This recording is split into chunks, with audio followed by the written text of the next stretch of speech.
Okay, so Ravana is very sad, and we've seen that Indrajit says, "I am going to make sure that I riddle Rama and Lakshmana with a whole lot of arrows. Don't worry, my dear father, because I am so powerful that Brahma himself gave my name as Indrajit, the one who defeated Lord Indra." So he takes leave of his father. By the way, there are many people who say that we have already seen Indrajit's power in during the Nagpash pastime. He was capable of harnessing the power of Kadru's sons, who are those terrible snakes. He was capable of harnessing their immense power, and uh,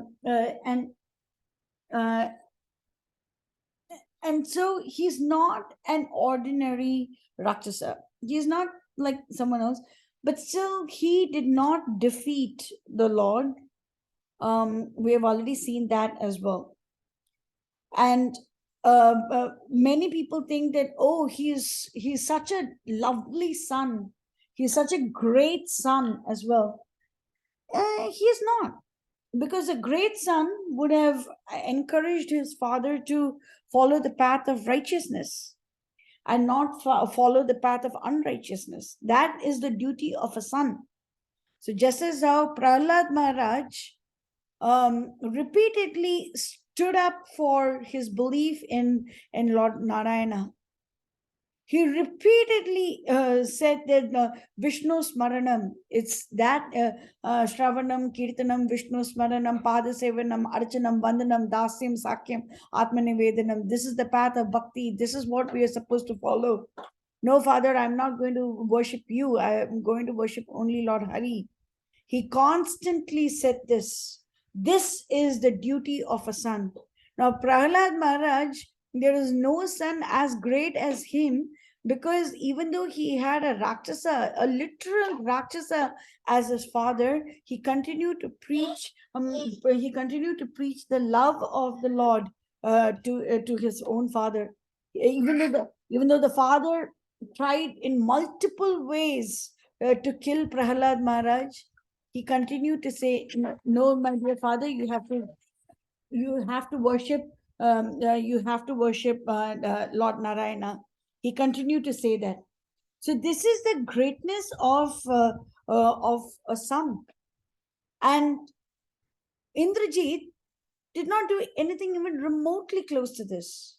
So even when Vibhishana said that you are an inexperienced boy, he just ridiculed Vibhishana. He ridiculed Vibhishana. Ha! I am an inexperienced boy, and he ridiculed him. And and and and therefore he is not a good son. So goodness and badness should be reviewed under the eyes of the Lord. If someone brings us closer to the Lord, that person is good. If someone takes us away from the Lord, that person is bad. That's it. This is the definition of goodness and badness. Coming closer to the Lord is good. Getting away from the Lord is bad. And anyone who brings us closer to Him is our best friend. Best friend. So this can be your Diksha Guru, this can be your Shiksha Guru, this can be senior devotees, this can be friends who, this can be associates, this can even be children who can bring us closer to the Lord. It can even be children. So Indrajit, because right now we are almost reaching the Indrajit Vadam pastime. We are not yet there. Before that, there's a lot of other things, but we are almost reaching the Indrajit Vadam pastime. It is now necessary for us to understand that Indrajit is not an ideal son. He is not, even though he is very commonly mistaken to be a very good son. And this is why it doesn't fail to amaze me that in the current age, there are people who are named Indrajit. There are people who are named Indrajit, but nobody names their son as Vibhishan. Nobody does that. Even a Vibhishan in Alvar Tirunagari, which is the birthplace of Nammalvar, one of the Sri Vaishnav Sampradaya Alvars, the saints. Over there, Vibhishan and Sugriva are known as Alvars. They are also known as saints. They have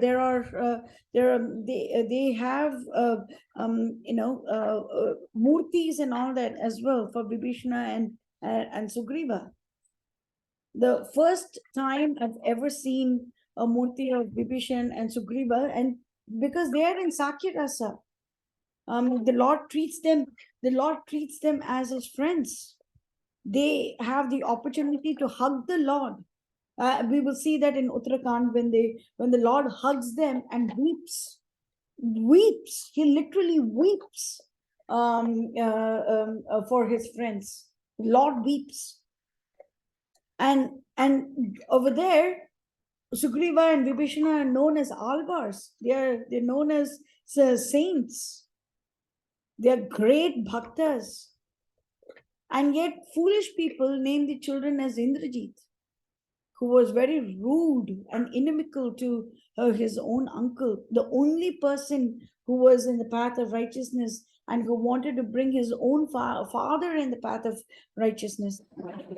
So we should see how the characters are defined in Valmiki Ramayana. How are the characters defined over here? It's not that we see one serial or something of Ramayana and we happen to like that actor, and so we happen to like the character of Indrajit or character of Ravana and say that, oh, they were so wonderful and Rama shouldn't have killed them. No, it doesn't work that way. The way it works is that we understand who the characters were in Ramayana based on what is mentioned in bona fide scriptures, and the detail that is given in Valmiki Ramayana is unparalleled. So we have already seen Indrajit be very rude. We've already seen that Indrajit was very crass. He was not a good son, not a good nephew, nothing. He was an extraordinary warrior, I grant you that. Extraordinary warrior, but he too has to be defeated. And we will see in Indrajit Vadam, we will see a very crucial point. Indrajit Vadam, if there is one way that we can praise Indrajit, is that during his Vadam, we get to know the immense power of the holy name of the Lord, the absolute power of the holy name. So I'm not going to spoil the surprise. So anyway, let's come back to Indrajit. So he is going in. He doesn't see bad omens this time because he's not going to die right now. So he doesn't see bad omens. He's going into the battlefield and he's like arrows upon arrows upon arrows. So all the monkeys, they jump on him, but they cannot stand him even for a moment. And he just cuts them up into pieces. He just hacks them up. And then they pour rocks on him, boulders on him, mountain peaks on him. He just crushes them all to powder. Gandhamadana, Nala, Mainda, Gaja, Jambavan, Neela, Sugriva, Rishaba, Angada, Dvivida, and others are just, they are completely riddled with arrows. Completely riddled with arrows. He has this great magical arts. And because of that, all the monkeys are senseless. Then he uses his arrows to hide the earth and sky out of the sight. So without the earth and the sky, without knowing that this is the earth and this is the sky, we tend to lose our balance. And that's exactly what Indrajit is doing to those monkeys. And everyone, from everyone, blood is pouring out. Blood is pouring out. Hanuman, Sugriva, Angada, Gandhamadana, Jambavan, Sushena, Mainda, Vegadarshi, Dvivida, Neela, Gavaksha, Gaja, Gomukha, Kesari, Hariloman, Vidyut Dhamstra, Surya Mukha, Jyotirmukha, Dadimukha, Pavakaksha, Nala, Kumuda, and other heroes are struck with spear, javelin, trident, and other weapons. But that's just not it. Rama and Lakshmana also are hit with a cloud of arrows. And then, because Rama sees that his bhaktas, look at all these great, the Vanaras, his beloved bhaktas, who have come here all the way from Kishkinda, not from Kishkinda, all the way from Devaloka, they have come down to Kishkinda. From Kishkinda, they have come down to the to Lanka, just so that they can fight for the Lord. The Lord sees that all of these Vanaras, their beloved Vanaras, are all their beloved Vanaras all have lots and lots of arrows on them. And then Rama is telling Lakshmana, this Indrajit is counting on Brahmastra. Through hard tapasya, he won the Brahmastra, and now he is using this to torment the Vanaras as well as them. So because of the boon of Brahma, Indrajit is invisible, and he is able to destroy the Vanaras. So now, let's be patient. Let us not fight, and let us lie down on a swoon. And when this Rakshasa sees us sees us lying on the ground, he will go away very quickly. He will go away, and so we don't really have to worry. Avam tu drishtva patito visamnyo. Patito means fallen on the ground. Nivritya yuddho hata rosha harsho. Nivritta. So he would leave the yuddha bhumi, he will leave and go. Dhruvam pravikshati amarari vasam aso samadaya ranagra lakshmi. So let's just accept the Brahmastra. So Indrajit once again did not defeat Rama and Lakshmana. He did not defeat them. Rama chose to accept Brahmastra. He chose to accept it because he saw that Indrajit is tormenting his bhaktas. What does Krishna say? Kaunteya pratijanihi na me bhakta pranishyati. Kaunteya, O Arjuna, pratijanihi, declare it boldly. Na me bhakta pranishyati. My bhakta will not perish. When he has declared this so boldly, when he has asked his bhakta, Arjuna, to declare it boldly, why wouldn't he follow what he's saying in this incarnation? Rama will not allow his devotees to perish. His devotees are not allowed to perish. Kaunteya pratijanihi na me bhakta pranishyati. No me. Nope. I will not allow my devotees to perish. So because of those devotees, because the Vanaras have done so much service for him, without even considering their own lives, because the Vanaras have done so much service for the Lord is accepting the Brahmastra. It's not as if Indrajit was so powerful that he was able to incapacitate Rama and Lakshmana. No. Wrong notion, wrong answers. So Indrajit first throws Nagpasha. The Lord accepts it because he wants to meet Garuda. and he wants to give Garuda a chance to say to serve him in the form of Rama. Garuda has usually seen him in the form of Narayana, and right now he's seeing him in the form of Rama. Mesmerizing beauty. Can anyone top the beauty of the Supreme Lord? No. Nobody can top his beauty. Nobody can top his kindness. Nobody can top his qualities, his physical prowess. Nobody can top his extraordinary valor. Nobody can top him. But because Lord Rama wanted to meet Garuda and wanted to give Garuda the opportunity to serve him, he allows Indrajit to throw the Nagpasha at him. And right now, because he wants Hanuman to show some great feats, and because he doesn't want his other bhaktas, the Vanaras, to suffer even more, look over here. Everybody is riddled with arrows. Blood is pouring out. His Vanaras are senseless, in agony, in great grief. And at that time, Rama says, Lakshmana, let us just do this. And will Lakshmana ever have anything to say against his brother? No. No.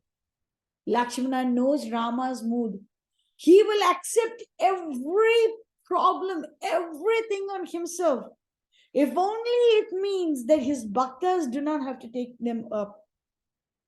This is Rama. The Rama whose feet are like the tender lotus petals.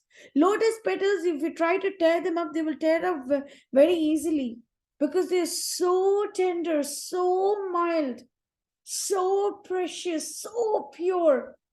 And Lord Rama's feet are like tender lotus petals.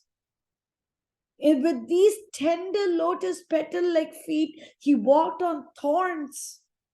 He walked on rocky roads. He walked barefoot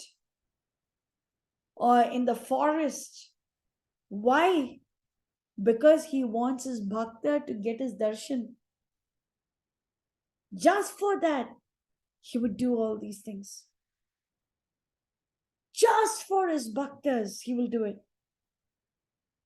Tender lotus petals, unimaginably soft, unimaginably tender, so pure, so delicate.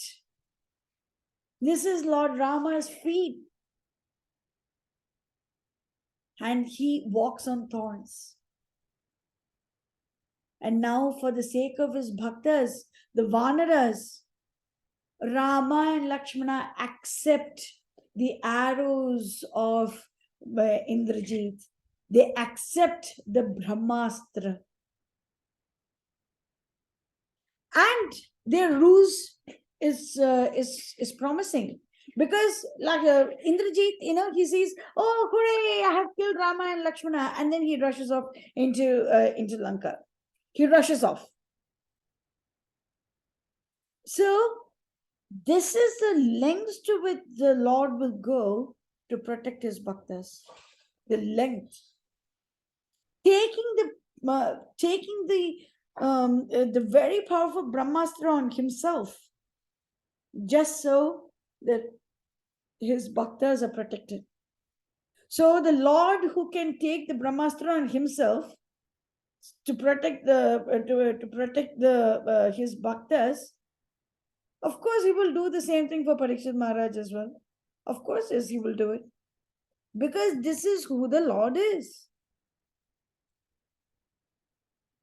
Now, at the sight of Rama and Lakshmana struck down by the Brahmastra, Sugriva, Nila, Angada, Jambavan, and others do not know what to do. They do not know what to do. Then Vibhishana says, please don't worry. I know for certain that they have accepted the Brahmastra out of respect for Brahma. Because Brahma Vakya is known to be very powerful. When Brahma says something, so first of all, Brahma is no ordinary Jivatma, by the way. Brahma is one of the Guna avatars of the Lord. So out of the Guna avatars, we have Lord Vishnu, who is in the Sattva Guna avatar. Not that he is Sattvic, but he is the master of the Sattva Guna. And then Lord Shiva is in the Tamoguna avatar. But Shiva is actually a great bhakta, but he's presiding over the Tamogunas. And Brahma is on the Rajoguna platform. So these are the three Guna avatars. And of course, we know that Brahma is one of the gurus as well, the acharyas, the founder acharya. So of the Brahma Sampradaya. So Brahma is a very, very powerful being, and Brahma is the highest Jivatma. The topmost Jivatma is Brahma. The topmost.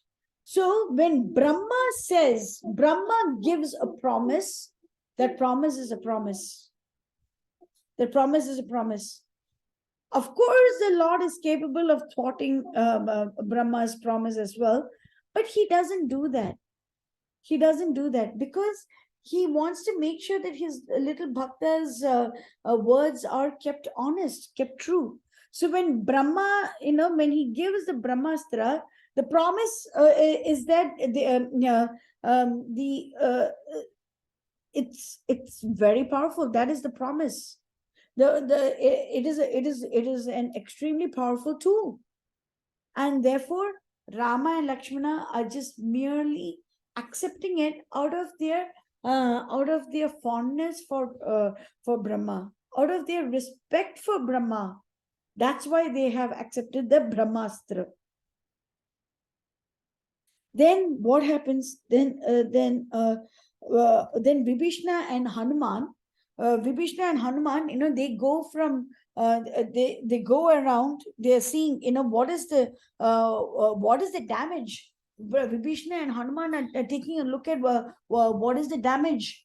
So there are monkeys and Rakshasas who have lost their hands, their tails, their feet, necks, fingers, and other limbs.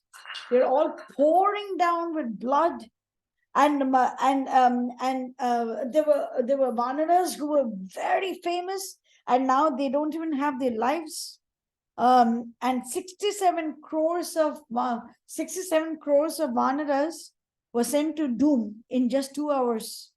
In just one muhurta, they just went off. Then slowly they come to Jambavan. Jambavan has so many arrows, and he cannot even open his eyes. Even in his eyes, there were arrows. And at that stage, he asked Vibhishna. Vibhishna is like, Jambavan, Jambavan. So he can recognize Vibhishna's voice. And he says, Vibhishna, he says, I'm not able to see, but tell me, is Hanuman the son of Vayu and a fortunate lady Anjana? Is that Hanuman still alive? And Vibhishna says, Jambavan, you didn't ask about Rama or Lakshmana or even Sugriva or even Angada. But why did you ask about Hanuman?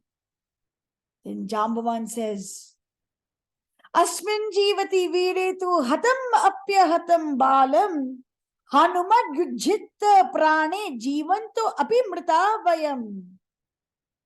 If Hanuman is alive, then even if the entire army is destroyed, we are alive. But if Hanuman is dead, even though we are all alive, we are all actually dead. Jivanto prane jivanto api mrita vayam. Even if we have life, we are actually equal to mrita. We are actually dead. Jivati viretu hatam. Even if we are lost, we are actually alive because Hanuman is alive.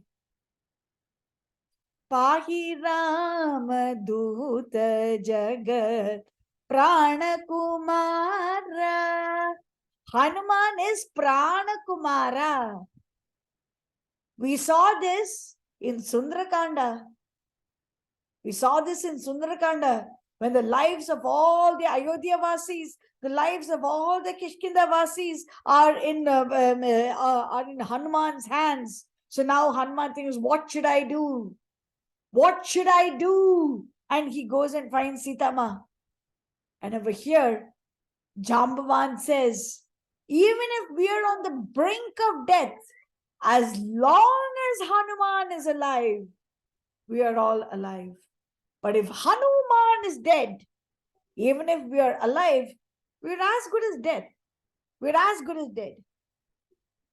If Hanuman, equal to the wind and fire and prowess, is alive, then the entire army will also survive. So he repeats this. Dhriyate Marutis Tata, my beloved Maruti, Maruto Pratimo Yadi, Vaishvanara Samo Virye, Vaishvanara Samo Virye, Jivitasha Tato Bhavet. So he's saying that Maruti is equivalent to the sun, to the wind and the fire in prowess. Virye Jivitasha Tato Bhavet. We will be alive when Maruti is alive.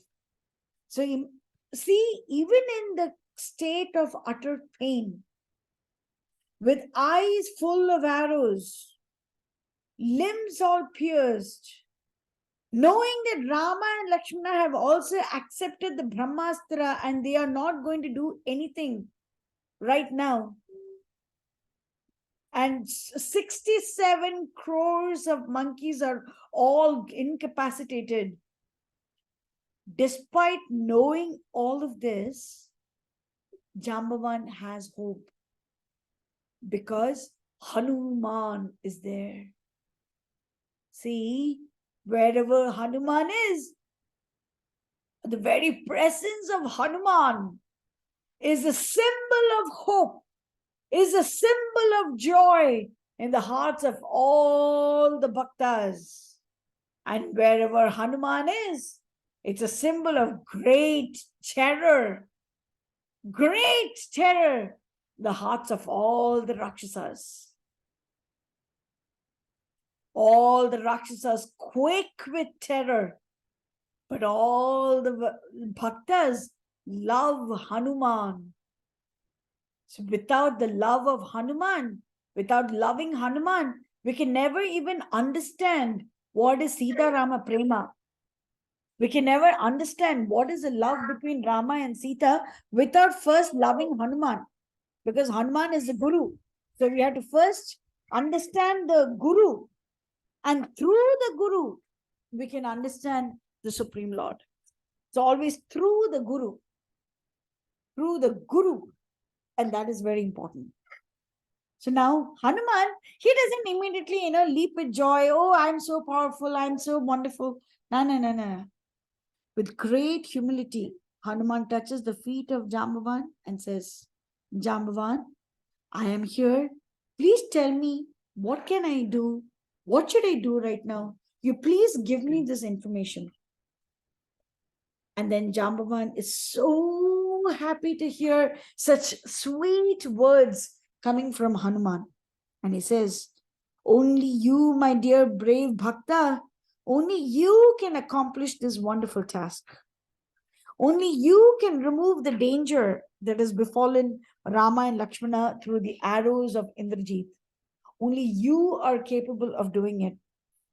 Nanyo Vikrama Paryapta Swamesha Parama Sakha Tvat Parakrama Kaloyam Nanyam Pashyami Kanchana.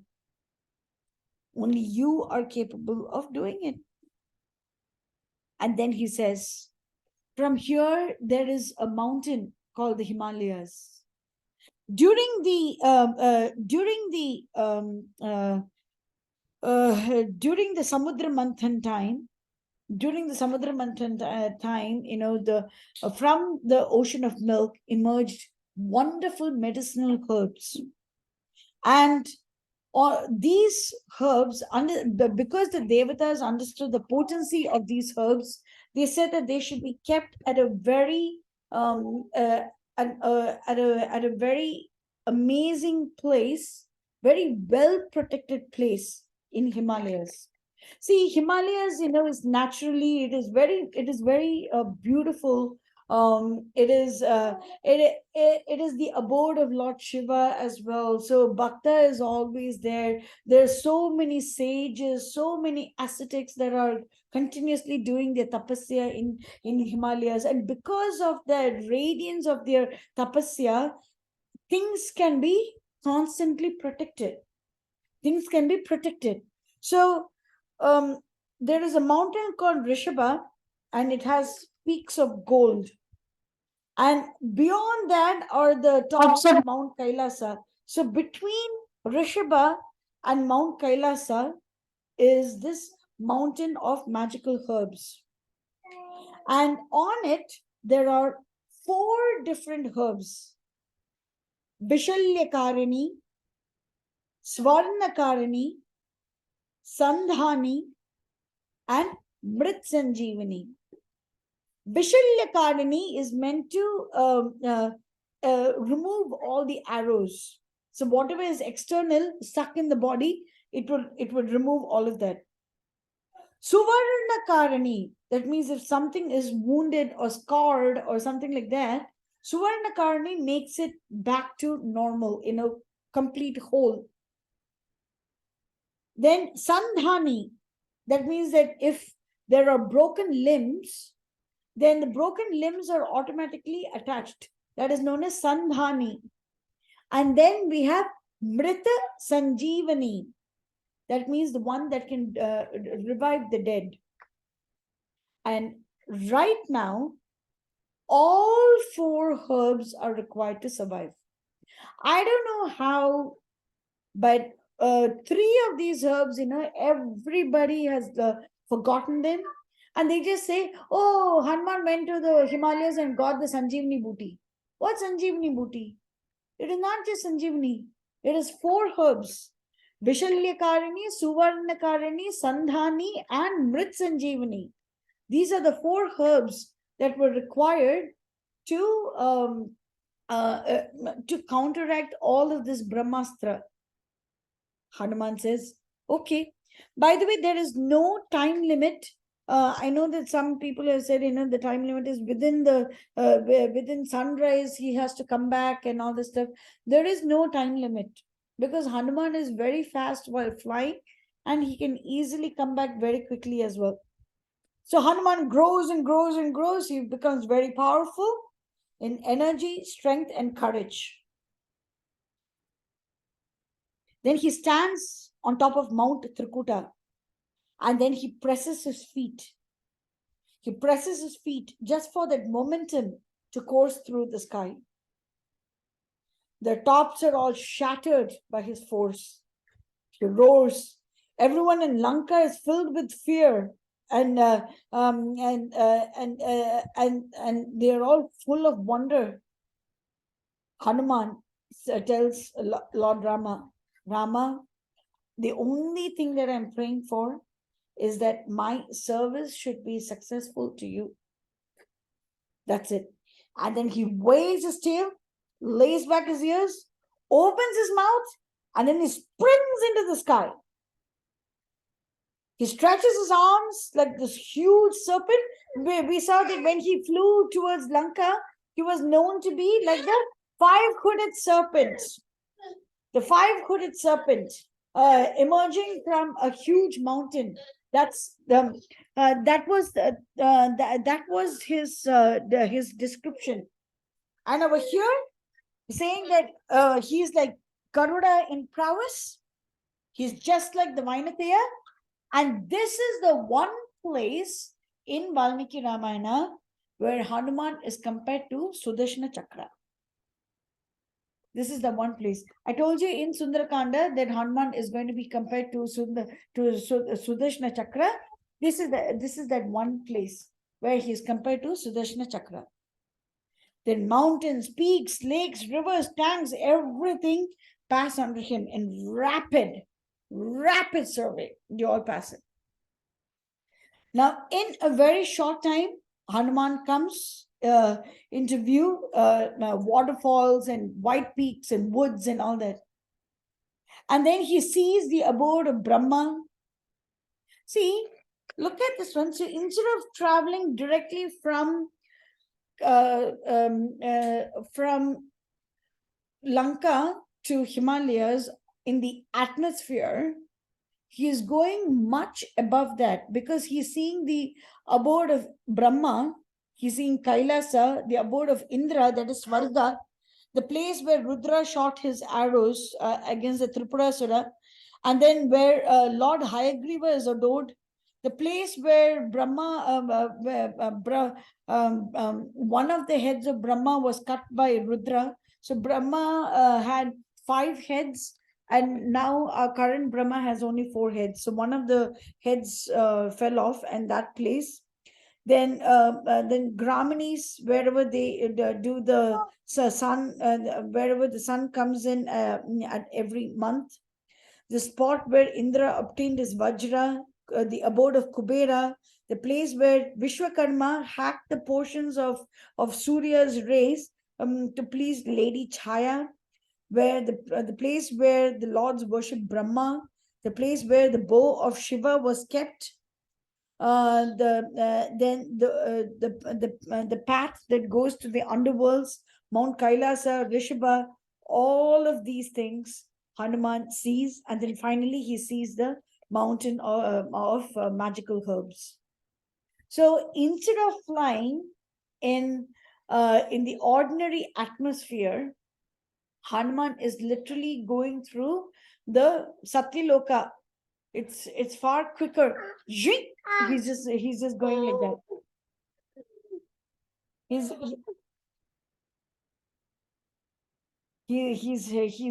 going like this. So this is the glory of Hanuman, and the way Valmiki has described, it's all very rapid. He goes over there, then goes over here, then goes over here, then goes over here, then sees this. So it's so rapid, because this is how fast. This is how fast Hanuman is flying as well. So Hanuman's flight is extremely fast. So now people might think, oh, okay, some regional versions of Ramayana have said,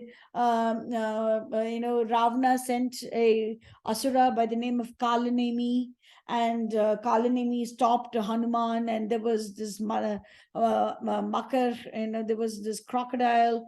All of those things, none of those things are bona fide.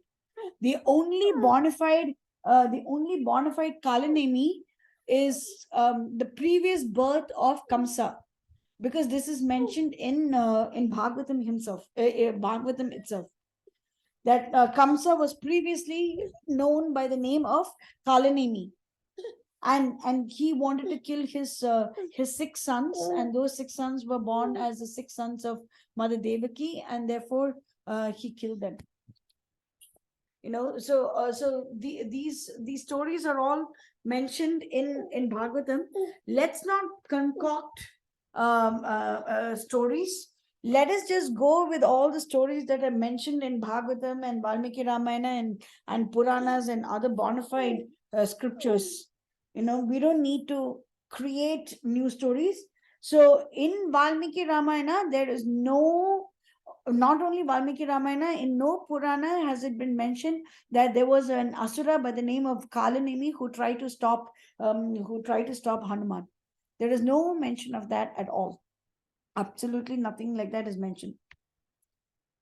So now Hanuman goes from end to end. He has reached the mountain. He goes from end to end, but he doesn't see the magical herbs, because those herbs have hidden themselves from his view. And Hanuman gets very angry. Fire is flashing. So this is the use of anger in the service of the Lord. Great bhaktas like Hanuman are capable of using anger. So Lakshmana also uses anger in the service of the Lord. Hanuman does, Arjuna does. So many great bhaktas are capable of using their anger in the service of the Lord. We are not great bhaktas, so we do not have that carte blanche to be angry. That is not our specified mood. So now, with great fire flashing from his eyes, he says, Nagendra, Naga. Naga means mountain. So that's why one of Krishna's name is Nagadhara, the one who held the mountain. That's why he's Giridhar, Nagadhara. So one of the names of Lord Krishna is Nagadhara. So Naga actually means the mountain. Nagendra, that means, O Prince of the mountains, Lord of the mountains, the controller of the mountain. Kim etad evam suvinishchitam te yad ragave nasi kritanukampaha pashyadya mad bahu bahubala bhuto vikirnam atmanam atho nagendra. You are not showing any love for Lord Rama. And that's why you're thinking that it is okay to bar all the objects from my view.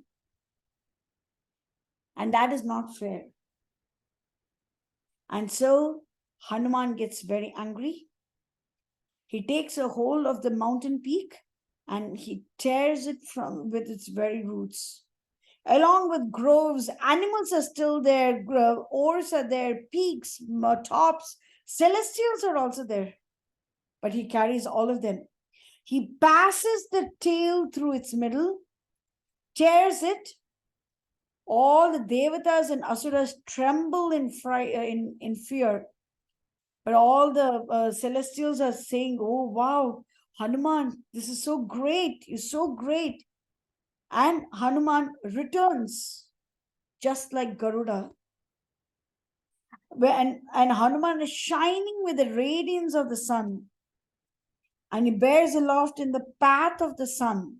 He's coming in the path of the sun. So he's coming in the eastern, he's coming in, he's moving from east to west. He's moving like that. And he's coming. So that means that behind him, the actual Surya is also shining. And Surya is illuminating the path of Hanuman. So the deeper tattva to this is that when a bhakta is serving the Lord, the guru should be there to always support that service. So I cannot think, oh, this is what Rama wants, and then do whatever I feel like doing in his service. No. The guru has to sanction, okay, so this is how I want you to serve the Lord. So the guru is sanctioning. So when the guru is there, then the service becomes really wonderful. The service is wonderful. So this is why, for the umpteenth number of time, guru is necessary for spiritual progress. And Hanuman is radiant. And as soon as all the Vanaras see him, they are all shouting with joy. And all the Lankavasis are roaring with terror. Then Anjaneya comes to Mount Trikuta with this beautiful mountain. And all the monkeys, they're bowing down low. How can they ever stop revering this person who is going to save their lives? Hanuman hugs Vibhishna. Rama and Lakshmana catch the scent, just the scent of the magical herbs, and all the arrows fall off. And they are free from all pain and discomfort. And so far, everybody who died, so that means all the people who were, all the Vanaras that were also killed by Kumbhakarna and others also, every single one of them was revived. And because of that, Their strength and courage and valor also increases. So now our question might be, so if Hanuman did not really crush the herbs and then sprinkle it on them or do things like that, right? So how come the Rakshasas who were also killed, how come they did not revive? The reason is that the Rakshasas did not want the Vanaras to know the body count. So they threw all the dead in the ocean. They threw everyone in the ocean. And therefore, they could not be revived.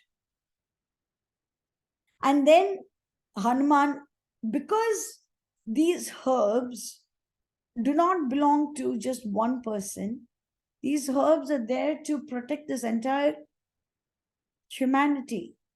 And therefore, Hanuman takes it back to Himalayas and then he comes back to Rama. Very simple. So Hanuman technically doesn't go to Himalayas twice. He technically goes there 4 times. Technically, he goes there 4 times. So the first time, does anyone remember when the Dronagiri was first mentioned?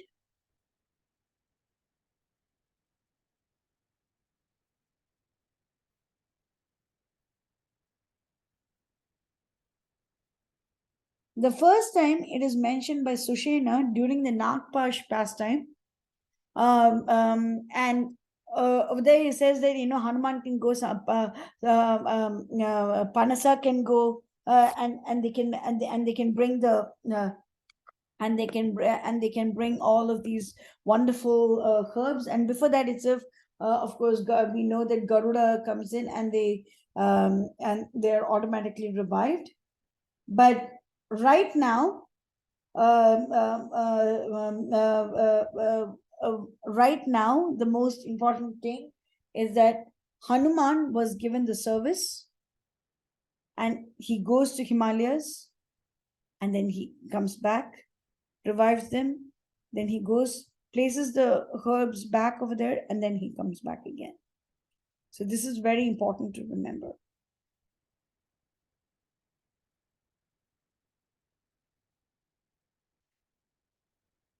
By the way, there is also one other belief that Hanuman on his way back met Bharata. That is also not true. There is no mention of Hanuman meeting Bharata or chit-chatting somewhere. There is no mention of it whatsoever. Absolutely no mention of it. So the first time Hanuman meets Bharata is at the very end of the Yuddha Kanda, when the Lord is in Bharadwaj Muni's ashram. He says, you go to Bharata and you tell him that I'm returning. So till then, there is no mention of Bharata and Hanuman meeting each other at all. Nothing like that is mentioned.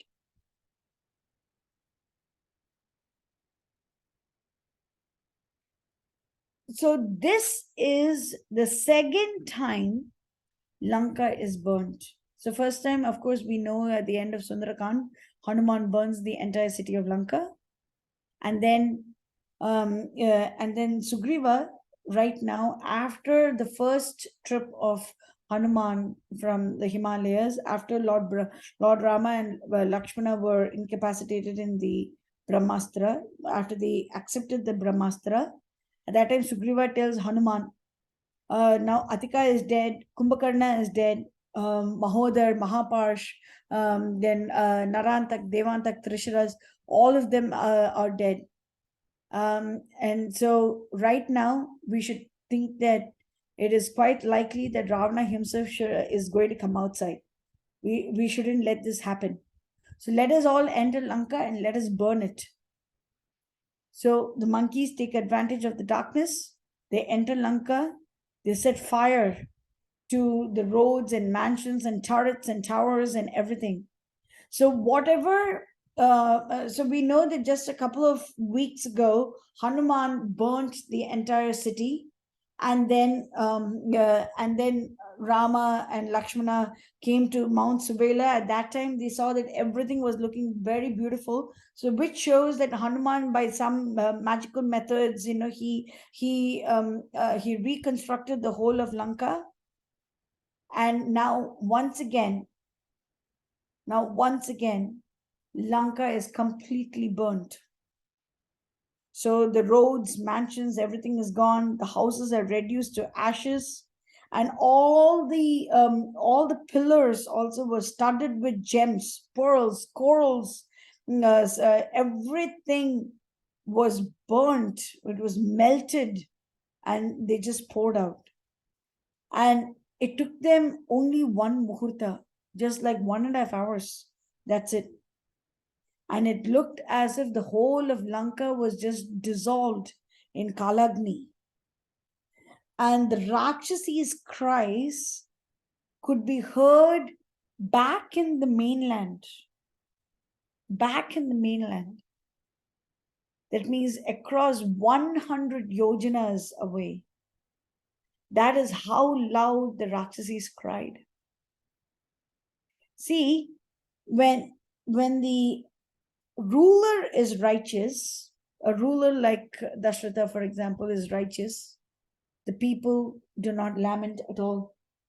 There was no cause for lamentation. But when but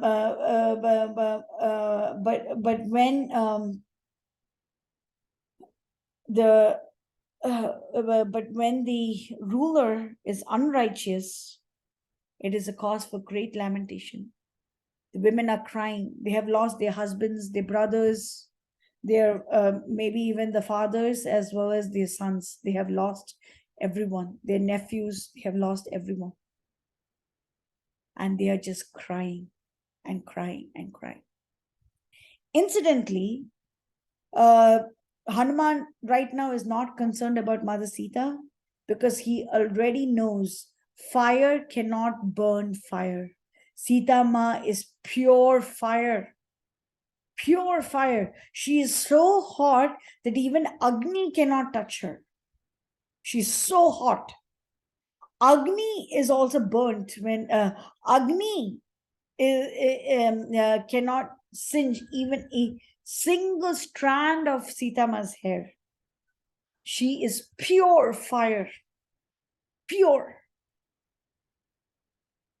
And Hanuman doesn't worry. Oh, how is Sita Ma? We need to worry about her. Nah, he doesn't say anything. So now remember, Sita Ma is so powerful that Agni could not touch her twice. So powerful. So how can anybody think that Agni can destroy her during the Agni Pravesham pastime at the end of Yuddha Kanda? It's not possible. It's just not possible. So it's only those people who would say that, oh, Sita Ma had to enter the fire, blah, blah, blah. Only those people who have forgotten that Hanuman says Agni cannot burn Agni, the fire cannot burn fire. Only those people who have forgotten Hanuman's statement will think that Sita Ma could even be destroyed and Rama was sending her into perdition. But when we come to the end of Yuddha Kanda, we will know that Rama never asked Sita Ma to enter the fire. Do you know that? Rama never asked her. It's complete bogus versions of Ramayana that have stated nonsense about the Lord. Absolute nonsense. We should go with what Valmiki has said. And anyway, Lanka is burnt twice. Lanka is burnt twice.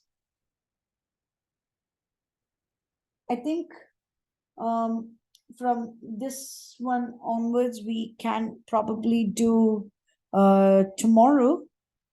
So in the meanwhile, do we have any questions? Mangalam Koslendraya Mahaniya Gunabde Chakravarti Tanajaya Sarva Bhaumaya Mangalam. Jai Sitaram. Jai Sitaram.